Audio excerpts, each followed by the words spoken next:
Hello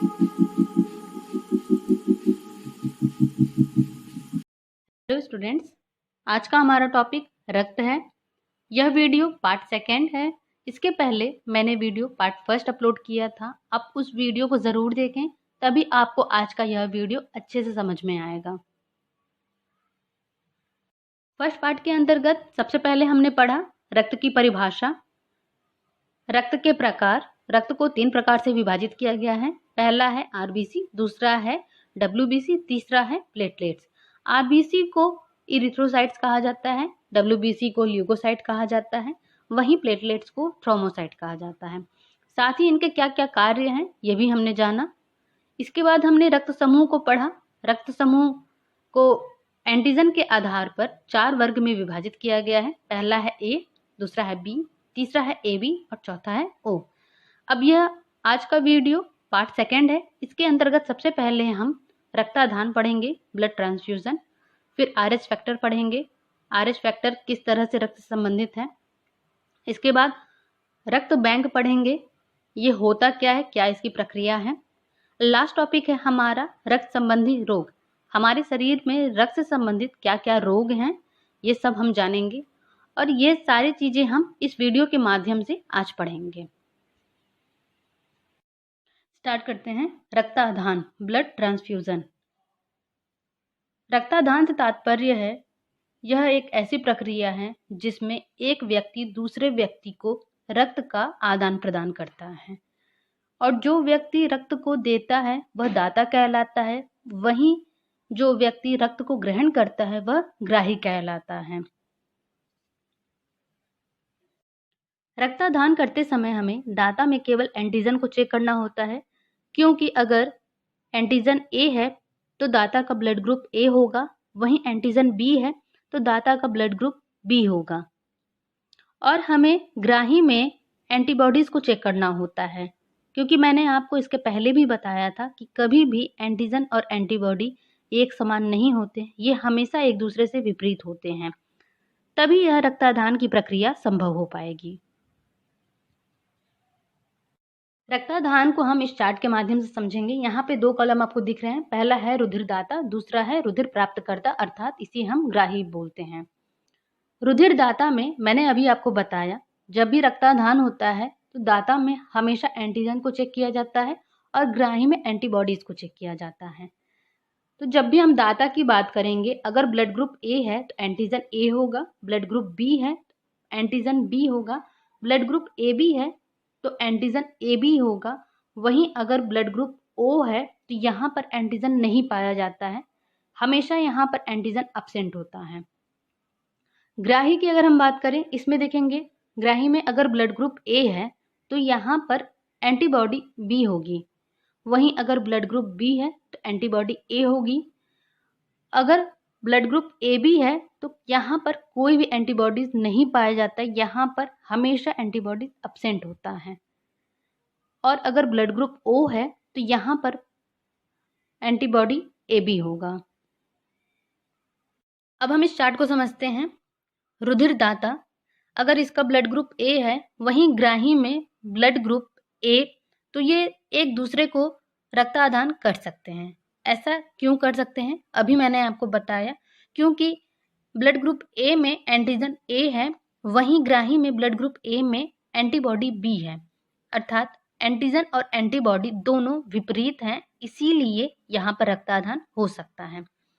same इसी तरह से आप देख सकते हैं कि अगर रुधिरदाता में ब्लड ग्रुप ए है, वहीं ग्राही में ब्लड ग्रुप बी है, तो यहाँ पर ए में एंटीजन ए है और बी में एंटीबॉडी ए है। एंटीजन और एंटीबॉडी दोनों एक समान हो जा रहे हैं, इसलिए यहाँ पर रक्तादान नहीं हो सकता है। वहीं रुधिरदाता, अगर इसका ब्लड ग्रुप ए है और रुधिरग्राही में ब्लड ग्रुप ए बी है, तो यह दोनों एक दूसरे को रक्तादान कर सकते हैं। ऐसा इसलिए होगा क्योंकि ए बी में कोई भी एंटीबॉडी प्रेजेंट नहीं है, इसीलिए हम इसे सर्वग्राही बोलते हैं। वहीं अगर दाता में ब्लड ग्रुप ए है और ग्राही में ब्लड ग्रुप ओ है, तो यहाँ पर आप देखेंगे कि ब्लड ग्रुप ए में एंटीजन ए है और ओ में AB है, तो यहाँ A प्रेजेंट है, इसलिए यहाँ पर भी रक्तादान नहीं हो सकता है। सेम इसी प्रकार से हम देखते हैं, रुधिरदाता में अगर ब्लड ग्रुप बी है तो यह ग्राही में ब्लड ग्रुप ए को रक्तादान नहीं कर सकता है, वहीं ब्लड ग्रुप बी में रक्तादान कर सकता है, AB में भी कर सकता है और O में नहीं कर सकता है। साथ ही में देखेंगे, अगर दाता में ब्लड ग्रुप AB है तो यह A में रक्तादान नहीं कर सकता है, वहीं ब्लड ग्रुप B में भी रक्तादान नहीं कर सकता है, AB में यह रक्तादान कर सकता है और O में रक्तादान नहीं कर सकता है। लास्ट हमारा है ब्लड ग्रुप O में एंटीजन अब्सेंट रहता है, इसलिए यह सर्वदाता होता है। इसी के कारण यह किसी भी ब्लड ग्रुप को रक्तादान कर सकता है, इसीलिए यह A को भी कर सकता है, B को भी कर सकता है, AB को भी कर सकता है और O को भी कर सकता है रक्तादान। अब हम बात करते हैं कि कौन सा ब्लड ग्रुप किस ब्लड ग्रुप को रक्त दे सकता है और किससे रक्त ले सकता है। अब ये टॉपिक आपको काफ़ी अच्छे से क्लियर होगा, क्योंकि मैंने अभी आपको बताया अगर एंटीजन और एंटीबॉडी एक समान रहें तो वहाँ पे रक्तादान नहीं होगा, और अगर ये विपरीत रहें तभी रक्तादान संभव है। इस प्रकार से ब्लड ग्रुप ए को रक्त दे सकता है और AB को दे सकता है, वहीं ले किससे सकता है, ये A से ले सकता है और O से भी ले सकता है। इसी क्रम में ब्लड ग्रुप बी, यह B और AB को रक्त दे सकता है, वहीं यह B और O से रक्त ले सकता है। ब्लड ग्रुप AB, यह केवल ब्लड ग्रुप AB को ही रक्त दे सकता है, साथ ही यह A, B, AB और O इन सब से रक्त ले सकता है। ब्लड ग्रुप O, यह A, B, AB और O इन सभी ब्लड ग्रुप को रक्त दे सकता है, वहीं यह केवल ब्लड ग्रुप O से ही रक्त ले सकता है। अब आप काफ़ी अच्छे से क्लियर हो गया होगा कि blood group A blood group B को रक्तदान नहीं कर सकता है, और यदि ऐसा होता है तो ग्राही के शरीर में एंटीजन और एंटीबॉडी समाप्त हो जाएंगे, जिसके कारण ग्राही को रक्त का अभिश्लेषण नामक रोग हो सकता है। अभिश्लेषण से तात्पर्य है वहाँ पे रक्त का जमाव या चपकन हो जाएगा, जिससे ग्राही के शरीर में रुधिर वाहिनियों में वहाँ पर रक्त जम जाएगा और इससे ग्राही की मृत्यु हो सकती है। इसीलिए हमेशा रक्तदान करते समय ब्लड ग्रुप का मिलान करना अति आवश्यक होता है।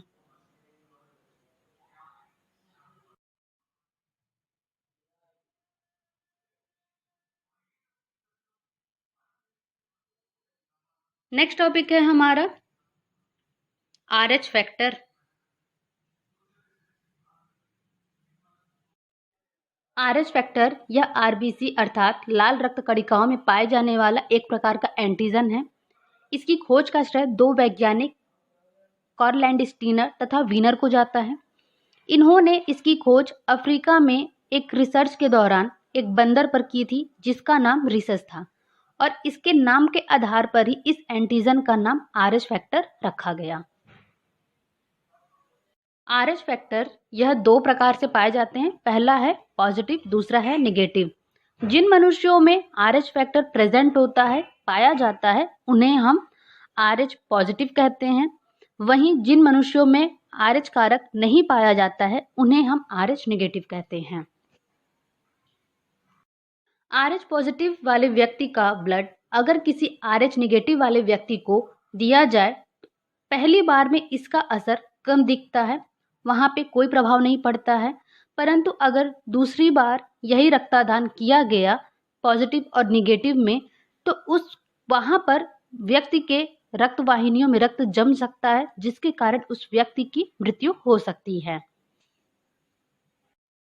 इसी प्रकार से अगर एक RH पॉजिटिव पुरुष का विवाह एक RH नेगेटिव महिला से होता है, तो इनके पहले बच्चे पर RH फैक्टर का प्रभाव कम देखने को मिलता है, किंतु अगर उनका दूसरा बच्चा होता है तो उस पे RH फैक्टर का प्रभाव दिखता है, जिसके कारण गर्भावस्था में ही शिशु के रक्त के थक्के जैसे जम जाते हैं, जिसके कारण शिशु की मृत्यु हो जाती है, और इस रोग को हम इरिथ्रोब्लास्टिक फिटाइलिस कहते हैं।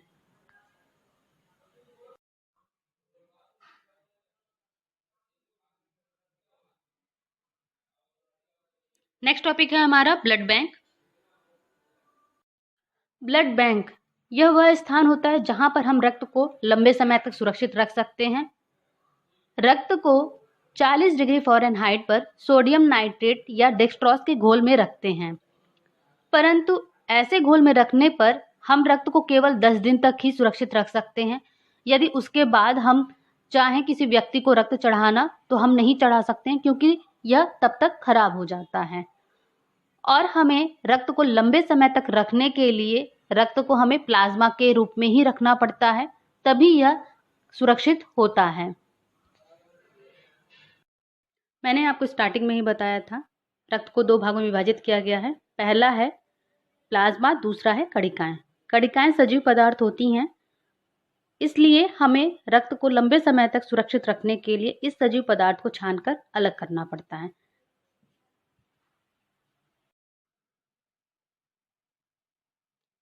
नेक्स्ट टॉपिक है हमारा रक्त संबंधी रोग। इसके अंतर्गत सबसे पहले हम एनीमिया रोग को समझेंगे। जब मनुष्य के शरीर में उपस्थित आरबीसी अर्थात लाल रक्त कणिकाओं के अंतर्गत हीमोग्लोबिन की मात्रा कम होती है, तब हम उसे रक्त की अल्पता या एनीमिया कहते हैं। अब हीमोग्लोबिन की मात्रा मैंने आपको स्टार्टिंग में ही जब आरबीसी पढ़ाया था तभी मैंने बताया था। यह महिलाओं में 10 से लेके 13 ग्राम प्रति ml पाया जाता है, वहीं पुरुषों में यह 13 से लेके 15 ग्राम प्रति ml पाया जाता है। परंतु जब यही मात्रा 8-9 इस प्रकार से जब हो जाती है, तब हम इसे कहते हैं यहाँ पर रक्त की अल्पता हो गई है। एनीमिया रोग में विटामिन बी कॉम्प्लेक्स इसकी कमी सबसे महत्वपूर्ण है। बी कॉम्प्लेक्स के अंतर्गत विटामिन B6 जिसे हम पैराडॉक्सिन कहते हैं, इसके कारण हमें सिंपल एनीमिया होता है। वहीं जब हमें B9 की कमी से, जिसे हम फोलिक एसिड बोलते हैं, इसकी कमी से जब हमें एनीमिया होता है तो ये मैंगलोब्लास्टिक एनीमिया इसको कहते हैं। ये स्पेशली महिलाओं और बच्चों में होता है। वहीं जब विटामिन B12 के अंतर्गत इसे हम साइनोकोबालामिन कहते हैं, इसके अंतर्गत जब हमें एनीमिया रोग होता है तब हम इसे परनीसियस एनीमिया कहते हैं। इसके अंतर्गत आरबीसी यह मैच्योर अर्थात परिपक्वन अवस्था में नहीं हो पाता है, इसलिए यह रोग हमें होता है।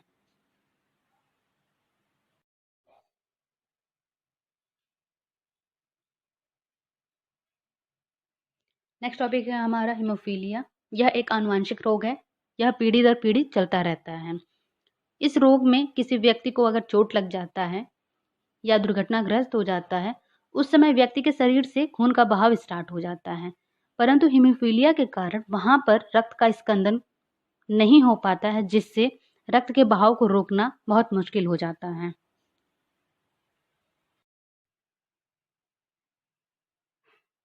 नेक्स्ट टॉपिक है हमारा ब्लड कैंसर। यह लिम्फोब्लास्टिक ल्यूकेमिया के कारण होता है। यह एक प्रकार का उत्तक टिश्यू होता है।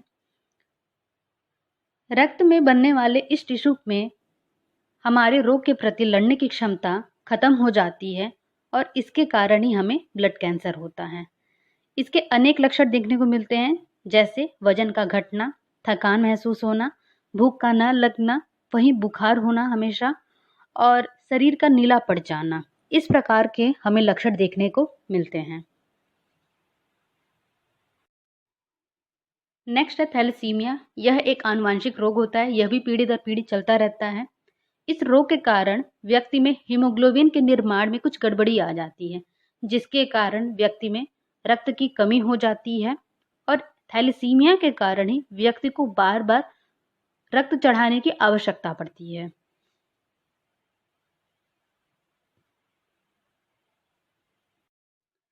नेक्स्ट है डेंगू बुखार एवं चिकनगुनिया। डेंगू बुखार का कारण डी वायरस है। इस रोग में प्लेटलेट्स की संख्या बहुत तेजी से घटती हुई जाती है और इस रोग का लक्षण हमें 3 से 14 दिन के बाद ही पता चलता है। इसमें तेज बुखार होता है, साथ ही उल्टी होती है, वहीं जोड़ों में दर्द रहता है। चिकनगुनिया इसका कारण सी वायरस होता है। इसके रोग का लक्षण हमें 2 से 12 दिन के बाद पता चलता है। इसमें भी बुखार का होना होता है, उल्टी होती है और जोड़ों में दर्द होता है।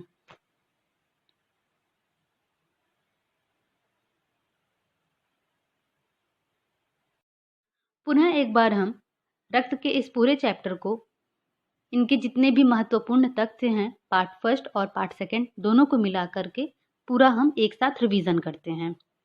स्टार्ट करते हैं। इसमें सबसे पहले रक्त समूह की खोज कार्ल एंड स्टीनर ने की थी, वहीं रक्त परिसंचरण तंत्र की खोज विलियम हार्वे ने की थी। यह दोनों क्वेश्चन बहुत ही इंपॉर्टेंट है। मैक्सिमम क्वेश्चन ये जितने भी कॉम्पिटिटिव एग्जाम में पूछे जाते हैं और बहुत ही कंफ्यूजिंग क्वेश्चन है ये। रक्त समूह की जब बात होगी वहां हमेशा लैंडस्टीनर ही रहेंगे, जहां परिसंचरण तंत्र की बात हो रही है रक्त के, वहां पे विलियम हार्वे रहेंगे। इस चीज को आप हमेशा नोटिस करिएगा। आरबीसी का मुख्य कार्य है ऑक्सीजन का परिवहन करना, डब्ल्यूबीसी का कार्य है प्रतिरक्षा इम्यून सिस्टम को स्ट्रांग रखना, वहीं प्लेटलेट्स का कार्य है रक्त का स्कंदन करना।